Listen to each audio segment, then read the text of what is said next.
We're going to start off at the top of the Eastern Conference with one of the easiest, least surprising picks of the entire video, and that's the Boston Celtics being in first place. I have them next year with a record of 59-23. They just won the championship in dominant fashion, and they didn't even lose any rotational pieces, which most championship teams usually do. They're just printing money at this point with the Derek White and Jason Tatum extensions. Heck, even Sam Hauser got $45 million. And yet, this is still a downgrade from their league-leading 64 wins from last year. I do think the Eastern Conference got better at the top and the middle of the conference, so they'll lose a few wins, but they're obviously still the best team in the Eastern Conference. At number 2, I'm going to make a surprising selection, that being the Milwaukee Bucks with a record of 51-31. The Bucks were the 2 seed for almost the entirety of last season, basically all of December and January, and that's before Giannis and Dame really even clicked, and in the home stretch. The Knicks just took over the 2nd seed on the last day of the regular season.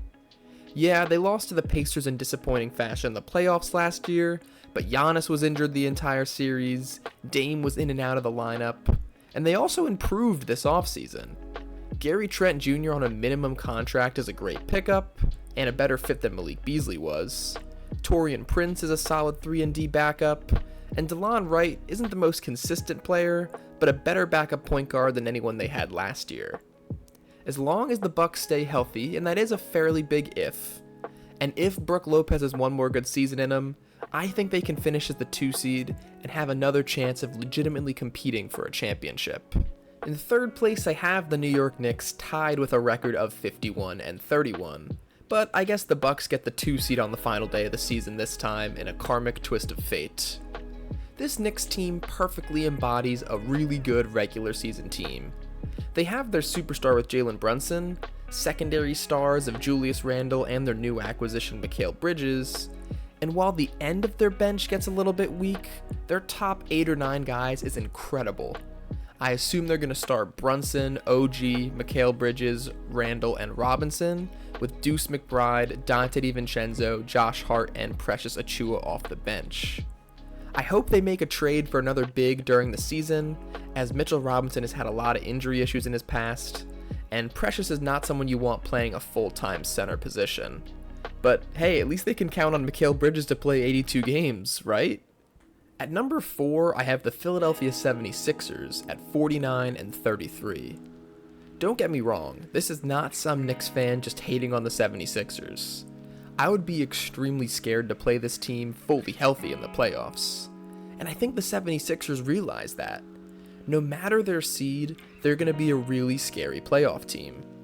I think Joel Embiid and Paul George will get plenty of rest throughout the season, neither of them reaching the 65 game threshold to qualify for awards, and hence they're probably going to forego top 2 or 3 positioning in the Eastern Conference standings in exchange for that greater chance of staying healthy in April, May, and who knows, maybe even June.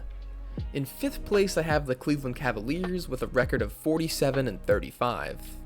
I wanted to try to sneak them higher in the standings, and maybe they could supersede the 76ers if they're resting their guys a lot, but this seems like the right spot for them. The Cavaliers have finished as a 4 or 5 seed for both of the last 2 seasons.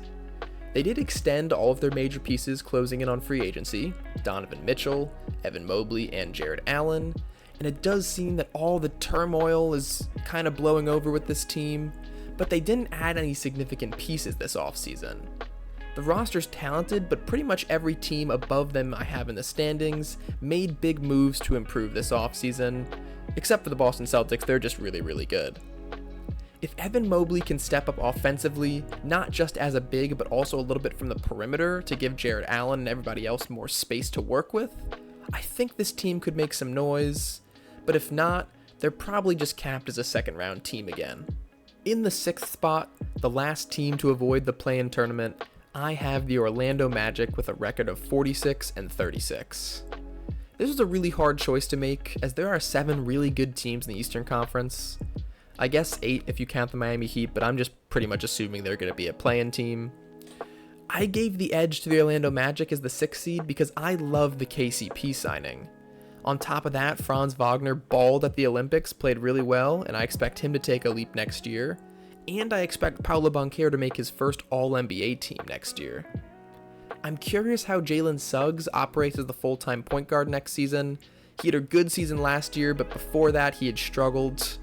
They're probably going to start Suggs, KCP, Franz, Paolo, and Wendell Carter Jr. next year, so the play of Suggs might determine whether they are a playoff or a play-in team. And that means at number 7, I have the Indiana Pacers at 45-37, just one win away from the 6th seed. I know they just made the conference finals, but can you blame me for putting them here? The middle of the East is so crowded and it could go in so many different ways. For the Pacers, I think their big X factor is Benedict Mathurin, and they also need Tyrese Haliburton to return to his first half of the season form, not how he played in the second half of the year. If he plays like that, they are definitely going to be a play-in team. If these things happen, they definitely could avoid the play-in tournament, but for some reason I just trust the Magic a little bit more to get that 6th seed. And at number 8, the last half-decent team in the Eastern Conference is the Miami Heat, who I have with a record of 43-39. The Heat are still good. You're still scared of Miami Heat in the playoffs if they can make it there healthy, aka if Jimmy Butler can make it there healthy. But he's going to be 35 by the start of the season. And he's also not thrilled with the Heat organization because of their hesitancy to give him a contract extension that pays him until he's nearly 40 years old. Bam Adebayo's great, Tyler Hero's fine, Jaime Jaquez Jr. was a nice surprise. Hey, Khalil Ware looks like a nice backup center out of the draft. But I don't see how this team elevates themselves past a play-in level team, especially in the regular season. In the bottom half of the play-in tournament, I have the Atlanta Hawks in 9th place at the standings, but with a pitiful 34-48 record. Yeah, that's how big of a gap I think there is between the 8th and the 9th seed, almost 10 wins. The fit between Trae Young and DeJounte Murray over the last 2 years did not work, we know that. Still, they traded DeJounte Murray for a project player in Dyson Daniels, and they had the number 1 overall pick in the draft, but they drafted a low-floor guy in Zachary Reese-Sachet, who I don't expect is going to contribute a bunch of wins in his rookie season. I do love Jalen Johnson, he's really good, but him and Trae Young is not going to be enough to catapult them into the second tier of Eastern Conference teams. They're going to limp to a 9th-seeded finish and a play-in tournament exit. So that means the last spot in the play-in tournament will go to... Honestly, I just wish they would get rid of the play-in tournament in the Eastern Conference. There are only 8 teams that deserve to make the playoffs this year, and it's the top 8 seeds. Still, somebody has to finish in 10th place, and I think that's gonna be the Detroit Pistons. Let's go Detroit basketball. With an outstanding record of 33-49, they earn the honor of getting curb-stomped in the play-in tournament. In reality, I think the Pistons are tired of being a laughingstock winning 15 games a season, so now they're going to just be a mediocre team with an even worse draft pick. They acquired Simone Fontecchio and Tim Hardaway Jr., signed Tobias Harris and Malik Beasley, and they have a decent young core with Cade Cunningham, Jaden Ivey, and Jalen Duren. I think they sneak out 30 wins here, and that might be enough for the 10th seed in the Eastern Conference. The next 2 teams might compete for this 10th spot as well, but I think the last 3 are firmly in the Cooper's Flag sweepstakes. At number 11, I have the Toronto Raptors at 32-50. Honestly, I could see them making the play-in tournament. The question is, do they want to? They made big moves last season, trading Pascal Siakam and OG Anunoby for RJ Barrett, Emmanuel Quickley, Bruce Brown, and some draft capital, pretty much eliminating anyone left from the 2019 title run. They have some decent pieces on this team, led by first-time All-Star Scotty Barnes, but I think they will be major sellers at the deadline and try to make their way to the bottom of the standings one more time for one more top draft pick. They're going to probably try to trade Kelly Olynyk, Jakob Poeltl, Bruce Brown, etc. to contenders at the deadline and focus on the youth movement with Scotty Barnes, RJ, Quickley, Grady Dick, Jacoby Walter, Jonathan Mogbo, etc. In the 12th spot, I have the Chicago Bulls winning only 30 games. DeMar DeRozan is gone. Zach LaVine has no trade value and didn't play well when he was healthy last year. and they're stuck with the corpse of Nikola Vucevic. Patrick Williams has not developed as much as you'd want for number 4 pick 2. That's why I didn't think he should have gone number 4 like 4 years ago, but whatever. It's not all bad for Chicago though. I really do like the draft pick of Matas Buzelis. He looked great in Summer League, but he's barely going to be 20 years old when the season starts. Kobe White had a great season, but I don't think he's ready to lead a winning team. And Lonzo Ball might come back, but who knows. Sure, they could fight for a play-in tournament spot, but especially if Zach LaVine either doesn't play well, gets traded, or injured, I could easily see them being a 50-loss team too.